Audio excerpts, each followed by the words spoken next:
Hello guys, welcome to journey of Priya.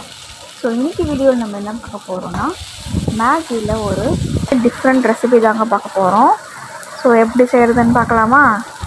Okay, without any delay let's go to the video. அதுக்கு நம்ம first என்ன பண்ணுறோன்னா, ஒரு table spoon ஆயிலை விட்டு 2 ஆனியனை நீட்டாக கட் பண்ணிவிட்டு ஆட் பண்ணிக்கணும். ஆட் பண்ணிவிட்டு அது நல்லா வதக்கிட்டே இருக்கணும். வதக்கின உடனே என்ன பண்ணணும், நெக்ஸ்ட்டு கொஞ்சம் கருவேப்பிலையை கட் பண்ணி ஆட் பண்ணிவிட்டு அதையும் நல்லா வதக்கிட்டே இருக்கணும். வதக்கினதுக்கப்புறம் என்ன பண்ணணும்னா, ஒரு 5 to 6 பூண்டை நல்லா கட் பண்ணி ஆட் பண்ணிக்கணும். ஆட் பண்ணிவிட்டு அதையும் ஒரு 2 to 3 மினிட்ஸ்க்கு நல்லா வதக்கிக்கிட்டே இருக்கணும்.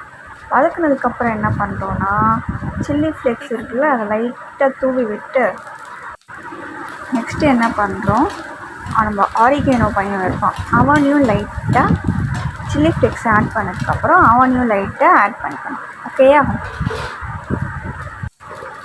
ஆட் பண்ணிவிட்டு நல்லா வதக்கிட்டே இருக்கணும். சேம் 2 to 3 மினிட்ஸ்க்கு வதக்கிடணும். இப்போ நம்ம என்ன போட்டிருக்கோம்னா, ஆரிகேனோவை ஆட் பண்ணணும். ஆரிகேனோவை ஆட் பண்ணிட்டு நல்லா வதக்கிட்டே இருக்கணும். வதக்கிற கேப்பில் நம்ம என்ன பண்ணணும்னா, நெக்ஸ்ட்டு மேகி பவுடரை ஆட் பண்ணுறோம். இந்த மேகி ரெசிபிக்கு நம்ம எவ்வளோ மேகி எடுத்துருக்கோன்னா 3 பேக்கெட் மேகி தாங்க எடுத்திருக்கோம். ஸோ நம்ம என்ன பண்ணுறோன்னா, ஆரிகேனோவை ஆட் பண்ணதுக்கப்புறம் 3 மேகி மசாலா, அந்த மேகி பேக்கெட்லேயே வரும் இல்லையா மசாலா பேக்கெட், ஸோ அதில் நம்ம 3 மேகி பேக்கெட்டோடைய 3 மசாலா பேக்கெட்டை இதெல்லாம் ஆட் பண்ணிவிட்டு நல்லா மிக்ஸ் பண்ணிகிட்டே இருக்கணும். இந்த டைமில் நம்ம கரம் மசாலாவையும் சில்லி பவுடரையும் கொஞ்சம் ஆட் பண்ணிக்கணும். சில்லி பவுடர் ஒரு டேபிள் ஸ்பூன் ஆட் பண்ணணும், கரம் மசாலா ஒரு பிஞ்ச் ஆட் பண்ணணும். அதுக்கப்புறம் நம்ம மேகிக்கு தேவையான மாதிரி தண்ணியை ஆட் பண்ணிக்கிறோம். நாங்கள் இந்த மேகிக்கு 1.5 கிளாஸ் தாங்க தண்ணி எடுத்திருக்கோம். ஸோ நம்ம அதுக்கப்புறம் என்ன பண்ணுறோம், தண்ணி ஆட் பண்ணதுக்கப்புறம் நல்லா மிக்ஸ் பண்ணிகிட்டே இருக்கணும். மேகி கூட தண்ணி எல்லாமே நல்லா பிளெண்ட் ஆகிட்டு நல்லா அழகாக நீட்டாக பக்காவாக இருக்கணும். அந்த சமயத்தில் நம்ம என்ன பண்ண போகிறோம்னா, சால்ட்டு லைட்டாக அப்பப்போ ஆட் பண்ணிகிட்டே இருங்க. ஆட் பண்ணி டேஸ்ட் பண்ணிகிட்டே இருந்தீங்கன்னா நமக்கு டேஸ்ட்டு தெரியுங்க. இப்போ க்ளோஸ் பண்ணிவிட்டு ஓப்பன் பண்ணுறதுக்குள்ளே என் தங்கச்சி என்ன பண்ணிட்டா, ஆக்சுவலாக நான் வீடியோவில் சொல்லியிருக்கேன்ல என் தங்கச்சி தான் குக் பண்ணுவான்னு. ஸோ நான் இப்படி போயிட்டு அப்படி வரத்துக்குள்ளே வீடியோவை ஆன் பண்ணாமலே அவள் குக் பண்ண ஸ்டார்ட் பண்ணிட்டாங்க. ஒரு பிரச்சனையும் இல்லை. நம்ம என்ன ஆட் பண்ணியிருக்கோம்னா, வெறும் அந்த மேகி பேக்கெட்டை ஓப்பன் பண்ணி அந்த 3 பேக்கெட் மேகியை தாங்க இப்போ நம்ம ஆட் பண்ணியிருக்கோம்.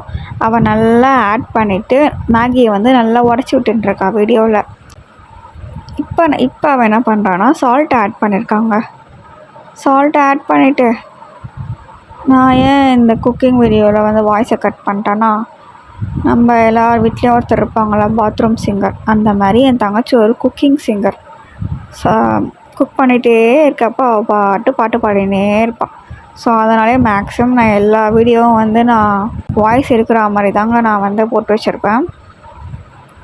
இப்போ என்ன பண்ணுவாள், அவள் அடிக்கடி வருவாள், மிக்ஸ் பண்ணிகிட்டே இருப்பாள், ஓப்பன் பண்ணுவாள், க்ளோஸ் பண்ணுவாள். ஏன் அடிக்கடி ஓப்பன் பண்ணி க்ளோஸ் பண்ணுறான்னா, தண்ணி ஆட் பண்ணியிருக்கோம்ல, தண்ணி ஆட் பண்ணது தண்ணி நல்லா என்ன சொல்கிறது, ஏதோ சொல்லுவாங்களே, கம்மியாகும் பார்த்திங்களா. நமக்கு தண்ணி நிறைய ஊற்றிட்டு தண்ணி கம்மியாக திக்கு கன்சிஸ்டன்சியில் வரும்.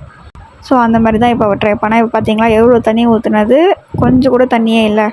அவள் தாங்க என்ன பண்ணோம், செஞ்சோம், சாப்பிட்டோம். அவள் தான் நல்லா திக் கன்சிஸ்டன்சியில் வந்த உடனே கொத்தமல்லியை லைட்டாக தூவி விட்டுருங்க. தூவி விட்டுட்டு வேறு என்ன பிளேட்டிங் தான், போட்டோமா சாப்பிட்டோமான்னு முடிஞ்சிச்சு. நீங்களும் இந்த ரெசிபியை வீட்டில் ட்ரை பண்ணிவிட்டு உங்களுக்கு பிடிச்சா கமெண்ட்டில் எப்போவுமே சொல்கிற மாதிரி உங்களுடைய ஹார்ட்டை ஷேர் பண்ணுங்கள்.